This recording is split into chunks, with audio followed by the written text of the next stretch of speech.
Kebenaran kekal di tengah dunia relatif. Kita hidup di zaman yang mengagungkan relativitas.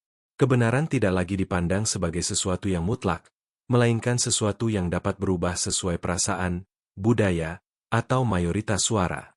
Apa yang dulu dianggap salah, kini dibenarkan. Apa yang dulu dianggap benar, kini dipertanyakan. Di tengah dunia yang relatif ini, Alkitab dengan tegas menyatakan bahwa kebenaran Allah bersifat kekal dan tidak berubah. Firman Tuhan menegaskan bahwa kebenaran tidak ditentukan oleh manusia. Yesaya 40 ayat 8 berkata, "Rumput menjadi kering, bunga menjadi layu, tetapi firman Allah kita tetap untuk selama-lamanya." Segala sesuatu di dunia ini berubah dan berlalu, tetapi firman Allah tetap sama dari generasi ke generasi. Yesus sendiri menegaskan sifat kekal dari kebenaran firman. Matius 24 ayat 35 berkata, "Langit dan bumi akan berlalu, tetapi perkataanku tidak akan berlalu." Ketika dunia dan sistemnya runtuh, firman Kristus tetap berdiri kokoh sebagai standar kebenaran. Masalah dunia relatif adalah kebenaran yang bergantung pada manusia. Alkitab sudah lama memperingatkan kondisi ini. Hakim-Hakim 21 ayat 25 berkata, "Pada zaman itu tidak ada raja di antara orang Israel. Setiap orang berbuat apa yang benar menurut pandangannya sendiri." Ketika manusia menjadi penentu kebenaran, kekacauan moral dan rohani tidak terhindarkan. Sebaliknya, kebenaran Allah menjadi terang bagi hidup manusia. Mazmur 119 ayat 160 berkata, "Dasar firman MU adalah kebenaran dan segala hukum-hukum MU yang adil adalah untuk selama-lamanya." Kebenaran Allah tidak hanya benar untuk satu zaman, tetapi berlaku kekal sepanjang masa. Yesus menyatakan bahwa kebenaran bukan sekadar konsep, melainkan pribadi. Yohanes 14 ayat 6 berkata, kata Yesus kepadanya, "Akulah jalan dan kebenaran dan hidup. Tidak ada seorang pun yang datang kepada Bapa, kalau tidak melalui aku."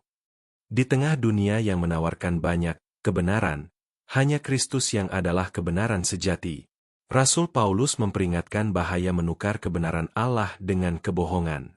Roma 1 ayat 25 berkata, "Sebab mereka menggantikan kebenaran Allah dengan dusta dan memuja dan menyembah makhluk dengan melupakan pencipta, yang harus dipuji sampai selama-lamanya."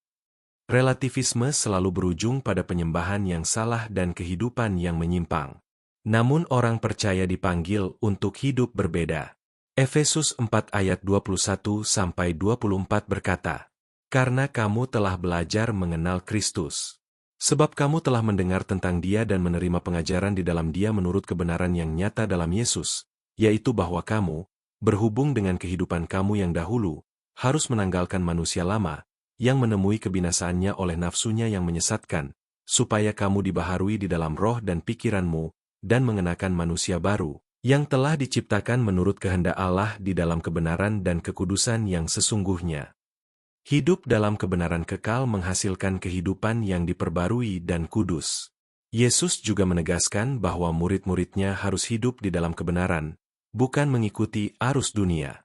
Yohanes 17 ayat 17 berkata, "Kuduskanlah mereka dalam kebenaran. Firman MU adalah kebenaran." Pengudusan terjadi ketika hidup orang percaya terus dibentuk oleh kebenaran firman Allah.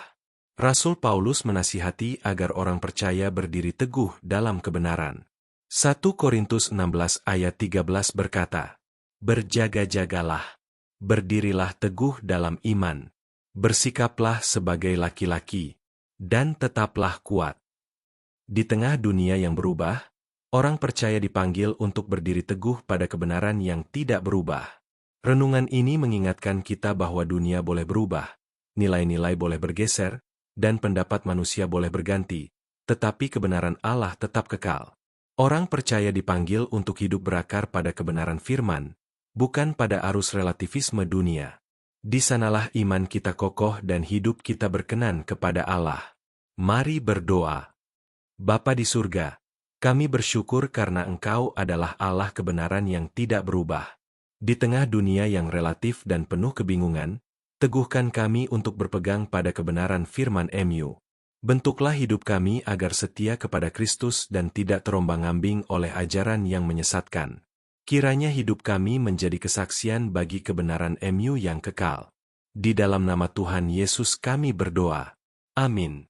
Terima kasih sudah mendengarkan renungan ini.